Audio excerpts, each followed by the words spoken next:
Assalamualaikum warahmatullahi wabarakatuh. Sebelumnya yang terhormat kepada Ibu Dr. Ayuning Budiati, SIP, MPPM.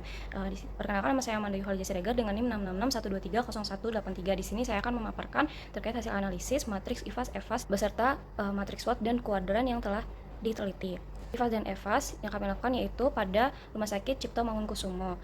Ada faktor internal strength, terdapat faktor strategis yaitu diantaranya yang pertama aksesibilitas tinggi, RSCM terletak di lokasi strategis dan mudah diakses oleh masyarakat. Adapun bobotnya 0,15 dengan rating 4 dan skor 0,70. Selanjutnya yang kedua ada standar pelayanannya yang sudah mengacu pada standar internasional. Lalu terdapat bobot sebesar 0,10 dengan rating 3 dan skor 0,45. Selanjutnya pelayanan cepat, aman dan ramah serta terjangkau berdasarkan SPM dan SPO. Bobotnya yaitu 0,15 dengan rating 3 dan skor 0,50. Selanjutnya ada tenaga medis berpengalaman dengan memperkerjakan dokter dan tenaga medis yang berpengalaman dan berkualitas. Bobotnya yaitu 0,15 dengan rating 4 dan skor 0,80. Selanjutnya ada Rumah Sakit Cipto Mangunkusumo telah menerapkan teknologi melalui aplikasi mobile yaitu RSCM-ku, memberikan pasien akses mudah ke rekam medis, informasi tagihan dan layanan kesehatan dengan bobot 0,10, rating 4 dan juga skor 0,70. Dengan ini subtotal yang dimiliki yaitu dengan bobot 0,65 dan skor 3,15. Selanjutnya pada faktor weakness yaitu yang pertama ada keterbatasan layanan spesialis dengan bobot 0,05, rating 2 dan skor 0,29. Yang kedua ada sistem jobdesk pada staf di RSCM cabang masih tidak merata dan beraturan. Kemudian terdapat bobot 0,05 dengan rating 2 dan skor 0,30. Yang ketiga, disiplin waktu para dokter masih perlu ditingkatkan dengan bobot 0,10, rating 1 dan juga skor 0,10. Selanjutnya, biaya yang mahal, biaya perawatan di RSCM ini umumnya lebih mahal dibandingkan rumah sakit lainnya yang berskala lebih kecil, yaitu dengan bobot 0,10, rating 1 dan skor 0,19. Selanjutnya, budaya telat masih jadi kebiasaan. Bobot yang dimiliki 0,05, ratingnya 2 dan skor yang diberikan yaitu 0,28. Dengan ini subtotal dari weakness yaitu 0,35 dengan skor 1,16. Nah, total dari faktor strategi strength dan weakness yaitu sebesar bobot 1 dan skor 1,99. Faktor eksternal, opportunities dan threat. Opportunities pada faktor strategis yang pertama ada kerjasama dengan swasta dan organisasi kesehatan lainnya dengan bobot 0,10, rating 3 dan skor 0,43. Fasilitas sudah baik dan berekspansi jaringan ke luar negeri, di mana bobotnya 0,16, rating 4, skor 0,77. Selanjutnya yang ketiga, image masyarakat terhadap rumah sakit sangat baik dengan bobot 0,10, rating 3 dan skor 0,47. Yang keempat ada pengembangan layanan telemedicine menggunakan teknologi telemedicine untuk menjangkau pasien di daerah terpencil dengan bobot 0,10, rating 4 dan skor 0,70.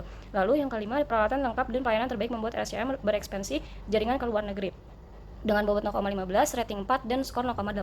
Dengan ini subtotal pada opportunities yaitu bobotnya 0,16 dengan skor 3,22. Selanjutnya ada threats yaitu yang pertama tantangan ekonomi dan inflasi yang mempengaruhi daya beli masyarakat, yaitu bobot yang dimiliki 0,05 dengan rating 1 dan skor 0,14. Yang kedua, semakin berkembangnya pelayanan RSCM baru di berbagai tempat dengan bobot 0,05, rating 2 dan skor 0,37. Selanjutnya rumah sakit pesaing letaknya relatif berdekatan dan juga melayani peserta JKN KIS.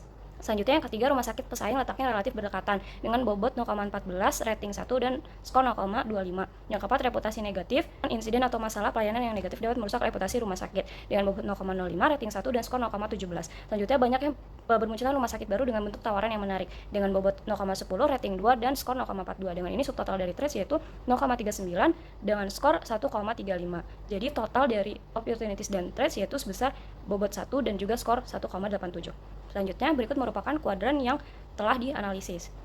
Adapun matriks SWOT dari organisasi publik RSCM yaitu yang pertama ada SO. SO di sini yang pertama peningkatan infrastruktur dan fasilitas kesehatan melalui sponsorship dari sektor swasta. Yang kedua strategi peningkatan reputasi internasional dengan memperluas kerjasama dan program pelayanan medis bertaraf global meningkatkan daya saing di pasar internasional. Yang ketiga menggunakan keunggulan pelayanan sesuai SPM dan SPO untuk menjalin kerjasama dengan instansi pemerintahan atau perusahaan dalam menyediakan layanan kesehatan bagi karyawan atau peserta JKN KIS. Yang keempat memberikan pelatihan kepada tenaga medis tentang teknologi telemedicine untuk memastikan mereka dapat memberikan layanan yang berkualitas dan memanfaatkan teknologi dengan baik. Yang kelima, Rumah Sakit Cipto Mangunkusumo dapat memanfaatkan aplikasi RSCM-ku yang canggih untuk memperluas jangkauan layanan ke pasar internasional. Selanjutnya ada WO, yaitu yang pertama mengembangkan platform telemedicine dengan spesialis dari rumah sakit lain. Lalu yang kedua strategi pengembangan melalui pelatihan dan program kerja yang terstruktur agar karyawan di setiap cabang mampu mendukung ekspansi global yang terampil.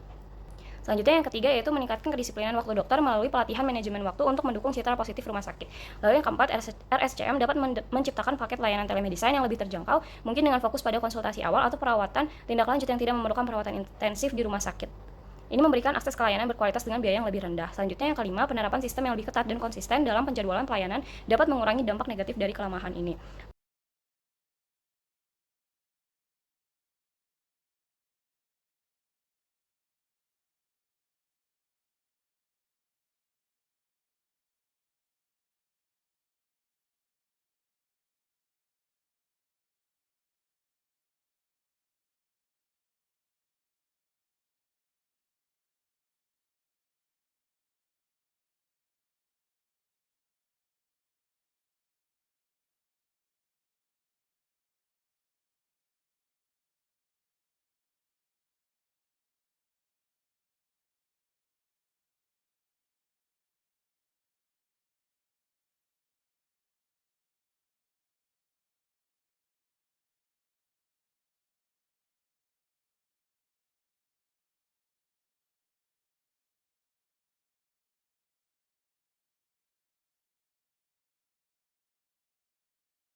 Mungkin hanya ini yang bisa saya sampaikan, kurang lebihnya mohon maaf. Wassalamualaikum warahmatullahi wabarakatuh.